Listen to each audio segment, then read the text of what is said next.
Zdravljenje z mezenhimskimi matičnimi celicami pri nas ni nekaj novega. Uvedli smo ga že leta 2014 in je v pomoč denimo pri Crohnovi bolezni in tudi številnih drugih boleznih, kjer gre za vnetna obolenja. Seveda pa je nekaj novega njena vloga v boju proti pandemiji novega koronavirusa. In zanima me, kako sta se na tej ravni povezali medicina in biotehnologija? Ja, to se je pojavilo že takoj, ko je prišlo do pandemije. Že na Kitajskem so ugotovili, da mezenhimske stromalne, pravilno, pa matične kot sinonim, celice pomagajo pri regeneraciji tkiva, ki je poškodovano. To je njihova naravna funkcija, ko potujejo po telesu in so kot neke vrste policaji in sprožajo klice na pomoč in tudi ustvarjajo inštrukcije celotnemu okolju na področju poškodbe, ki omogoča potem regeneracijo tega tkiva, zmanjšanje vnetja, skratka zmanjša posledice delovanja virusa ali pa našega pretiranega odziva proti virusu. Niso pa, narobe pa pričakovati, da je to zdravilo proti virusu. Te celice delno delujejo antimikrobno, to je bilo dokazano, ampak to ni njihova primarna funkcija.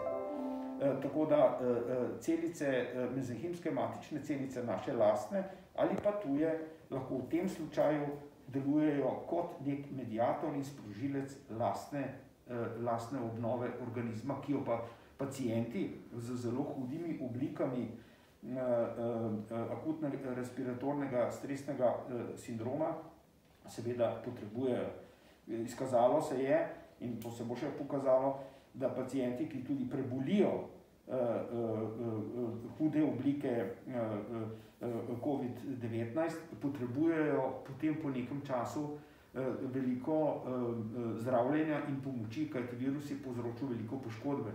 Na televiziji ste lahko slišali izjave zdravnikov, da tak virus za 10 let postara človekovo telo.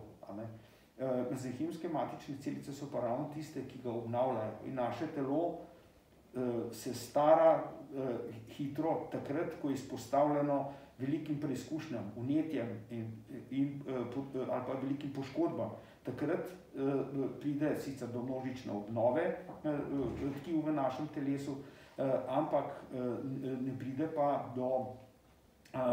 pa do popolne obnove. In vsakič z leti je to težje. Zato je biotehnologija, ko smo mi dobili leta 2014 klic iz pediatrične klinike, če lahko pomagamo mlademu fantu, ki je imel hudo težavo z tako imenovano boleznijo presadka proti gostitelju, je dr. Janez Jazbec nas poklical, če lahko karkoli naredimo za tega fanta. In mi smo takrat mezenhimske matične celice uporabljali samo v raziskovalne namene. Poskušali smo jo kot modele za zdravila, poskušali smo jih diferencirati v različna tkiva, nismo jih pa v kliniki še uporabljali. Ampak ker smo imeli to precej razvito, to tehnologijo že, smo lahko to tehnologijo takoj uporabili in v roku enega meseca pomagali tega bolnika tudi potem rešiti te nadloge graft versus host ali bolezni presadka proti gostitelju. Takrat to terapijo tudi redno izvajamo na kliničnem centru, izvajajo zdravniki, mi samo pripravljamo celice, tako da so bolniki v Sloveniji že več kot 100-krat prejeli ta celični pripravek. Te celice so se pokazale kot izjemno varne. Ravno zdaj poteka terapija majhnega otroka, starega 9 mesecev, ki ima 5 kil in je že 2-krat uspešno prejel te celice, ima pa ravno tako zaradi okvare pljuč, ki je pač posledica prezgodnjega nedonošenosti. Tako da je uporaba teh celic, kaže precej široko, ne. Kar je pa pomembno vedeti, je pa to, da morajo biti te celice pripravljene seveda v skladu z farmacevtskimi standardi in morajo biti, sledljivost mora biti zagotovljena in predvsem mora biti dokazana njihova varnost. Varnost je prva zadeva, ki je tukaj pomembna, da se pa te celice ne uporabljajo kot v redni zdravniški praksi, je pa to, da je premalo kliničnih študij dolgoročnih narejenih na večjem statističnem številu bolnikov, kajti te terapije so še zmeraj relativno drage. Tudi pri nas je bila načrtovana klinična študija, ki naj bi vključevala predvidoma 30 pacientov. Kako je s tem? Mi imamo to klinično študijo pripravljeno, to skupaj z našim indijskim partnerjem. Ravno zdaj je bil tudi članek v Indiji objavljen. V Indiji mi stopamo s tem našim partnerjem v klinično raziskavo. To klinično raziskavo v Indiji financira indijska država. V Evropi bomo pa to prijavili na Evropsko medicinsko agencijo, tako kakor tudi veleva zakonodaja o naprednih zdravilih za ATMP, Advanced Therapy Medicinal Products, to pomeni zdravili za napredna zdravljenje. Koliko pacientov pa ste doslej oziroma so doslej že pomagali na to vrstni način? Tako je, v svetu je več teh študij, od 40 do 60, odvisno kako gledajo te podatke, poteka. Več tisoč bolnikov je že prejelo te celice. Rezultati kliničnih raziskav še niso na voljo, zato ker so še v vmesnih fazah, ampak prvi neuradni podatki kažejo, da so te aplikacije absolutno varne in tudi relativno efektivne. Posebej pri zmanjševanju vnetja, tako imenovanega citokinskega viharja, in pa tudi pri regeneraciji tkiva in zmanjšanju potrebe po dodanem kisiku preko ventilatorjev. Naše celice, seveda mi si želimo, da bi jih uporabili tudi v Sloveniji. Mi smo, ko se je kriza začela, nismo imeli zaloge teh celic, in uporabili smo jih nismo uporabili, ampak smo jih ponudili za uporabo spontano. In vedeli smo pa, da bo prišel drugi val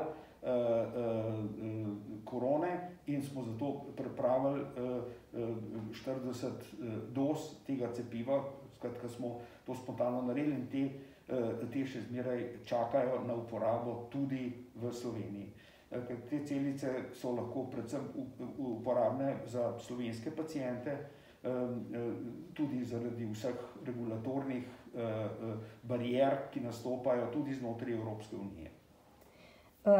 Torej, doslej še noben slovenski pacient z boleznijo COVID ni dobil terapije z matičnimi celicami, ali pa je to morda v kratkem načrtu?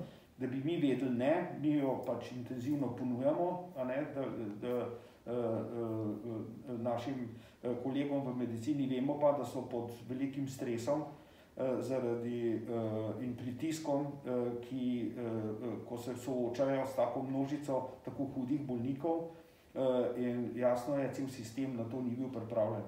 Mi smo pa jim tudi povedali, da mi jim želimo biti v pomoč, ne v težavo, in ponudili smo, da kadarkoli, pod kakršnimi koli pogoji smo pripravljeni te celice dati za slovenske paciente, toliko pač, koliko jih imamo.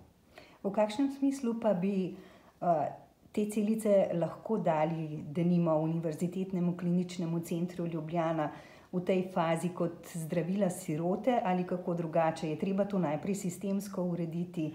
Se mogoče odvijajo tudi že pogovori z Ministrstvom za zdravje, ostalimi regulatornimi organi? Kar se tiče regulatornih organov, je te celice možno uporabiti takoj. Kar je potrebno, seveda, je etični pristanek. Pri bolnikih, ki so v tako hudi fazi, je ta etični pristanek možno dobiti relativno hitro. Seveda je pa to potrebno, mora pa to stroka narediti. To pomeni, medicinska stroka mora vložiti te zahteve. Mi jim lahko garantiramo samo to, da so te celice pripravljene v skladu z vsemi standardi, ki jih slovenska zakonodaja zahteva. Je pa res, da se zunaj v tujini tovrstna praksa odvija drugače. Kolikor vem, so nekaterim pacientom tako v Italiji kot denimo tudi v Srbiji že pomagali z vašimi matičnimi celicami, z zdravilom, ki ga ponujate. To je bilo v tistih začetnih fazah bolezni, seveda je bilo to je bilo spontano narejeno, ker je bila totalna panika in na to temo, mi smo ponudili komurkoli, kdo bo želel te zadeve uporabljati, in drugače pa seveda ta zdravila in oni svojih resursov za to niso pač imeli. Tako da to je bilo, te reakcije so bile v bistvu spontane in so bile narejene samo enkratno, to pomeni. Mi tudi nismo bili seveda pripravljeni za take postopke, ki smo se jih pa potem takoj lotili. Mi smo tudi takoj se lotili še določenih povečevanj kapacitet, vzpostavljanja popolnega GMP-ja kot za proizvodnjo zdravil, in to smo naredili spontano in na lastno pest, ker pač nismo imeli takrat nekih finančnih sredstev, mi pač nismo neka velika farmacevtska firma, ampak smo relativno majhna skupina, sicer že dolgo delujemo v Sloveniji, že skoraj četrt stoletja, in smo zdravili paciente z drugimi oblikami bolezni, predvsem ortopedskimi. In to z kliničnim centrom že prav desetletja sodelujemo. Tako da to je bilo takrat, to je bil pač tisti trenutek, zdaj je pa čas, da te stvari postavimo na urejen sistem in proizvajamo in pripravljamo te pripravke seveda v skladu z vsemi zahtevami evropske zakonodaje. Prognoza za bolnike s covidom, s tistimi, ki to bolezen prebolevajo v najtežji obliki, ni dobra. Zato bi vas prosila, če lahko nekako nazorno orišete, kako zdravljenje z matičnimi celicami pomaga zmanjšati posledice tega obolenja oziroma olajšati prebolevanje težke oblike bolezni. Po podatkih, ki so na voljo od teh bolnikov, ki so prejeli različne količine teh matičnih celic, govorimo o ne njihovih, ampak o matičnih celicah darovalcev. Pri njih se je pokazalo že po dnevu in pol od prejema prve doze, da je večina vnetnih parametrov padla. To je pomeni znak, da se je ta citokinski vihar ali pa ta nočno vnetje, da je prišlo pod kontrolo, in kot posledica tega cikla se je izkazalo tudi to, da je bilo manj poškodb v pljučnem tkivu, ko so upravljali rentgenske posnetke pljuč, se vidi, da je teh senc na pljučih manj. To pomeni, da je pljučnica nekako bolj pod kontrolo. Kot pomemben parameter se je pokazalo to, da so nekateri pacienti lahko zapustili intenzivno nego bistveno hitreje kot ostali, da se je potreba po kisiku in umetnem predihavanju zmanjšala, in trenutno potekata tri večje študije v svetu na več 100 pacientih, kjer te parametre raven za COVID želijo popolnoma ovrednotiti.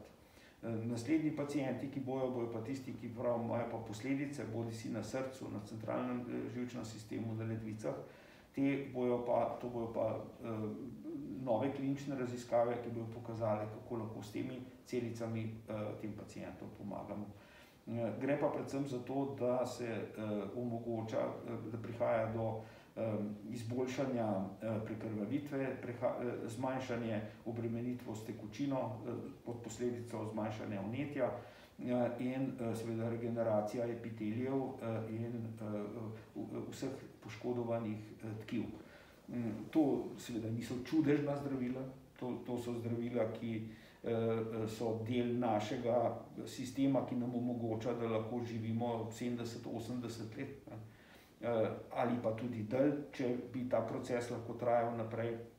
In staranje je dejansko, v obdobju staranja se količina matičnih celic v našem telesu drastično zmanjša. To so pokazali tudi raziskave in eden od takih sloganov je, da je v bistvu staranje dejansko pomanjkanje funkcionalne sposobnosti in tudi števila matičnih celic v našem telesu. Kakšna pa je vaša vizija glede prihodnosti, bližnje in nekoliko bolj daljne, seveda predvsem z vidika premagovanja bolezni, ki jih povzročajo okužbe z novim koronavirusom? Okužba z koronavirusom je pač pokazala na več šibkostih tradicionalnega sistema zdravljenja, ki pač obstoja in našega stila življenja. Tukaj nisem nič novega povedal in tudi nima smisla, da sem zelo pokroviteljski z svojimi izjavami, ampak moramo vsi skromno priznati, da kaj takega nismo predvidevali. In tukaj iskanje krivcev za to zadevo je najslabša možna zadeva. Treba iskati rešitve, kako lahko zmanjšamo posledice sedanje pandemije in se predvsem pripravimo na nove, ki bojo prišle. Jaz se spomnim 15 let nazaj prve SARS epidemije, ko se je govorilo v Prepernasu, jaz sem takrat delal v Evropski komisiji in vsi se spomnimo Tamifluja kot velikega antivirusnega zdravila, ki potem ni izpolnilo tistih pričakovanj. Ravno danes vidimo po 15 letih je Remdesivir, ki tudi ni izpolnil tistih pričakovanj. Skratka, mi nimamo dejansko resnega zdravila proti virusom. Kar delamo je dejansko samo blažimo posledice, če enkrat do te okužbe pride, blažimo posledice in škodo, ki jo tak virus povzroča. Največ pa seveda lahko naredimo na to, da preprečimo hitro širjenje tega virusa, da ustvarimo pogoje, da lahko živimo čim bolj normalno in obenem varno, da lahko potujemo, tako kot smo včasih želeli, da lahko hodimo otroci v šole in v vrtce ljudje delati, da lahko zdravniki upravljajo svoj normalen posel, da lahko zdravijo še koga drugega, ne samo COVID paciente, da ne bo dejansko doktor Zver ali pa onkologi morali vpiti na pomoč, zato ker se enostavno vidijo, kaj se bo zgodilo zdaj v bližnji bodočnosti z rakastimi bolniki, ko bomo imeli epidemijo raka, rakastih bolezni in še drugih bolezni in potem pokazalo se je pa tudi to, da rabimo druge principe zdravljenja. Tabletka, naše telo ni sestavljeno iz tablet, ampak iz celic. Mi moramo predvsem celicam pomagati, da naše telo obnavljajo in potem bomo tudi mi zdravi.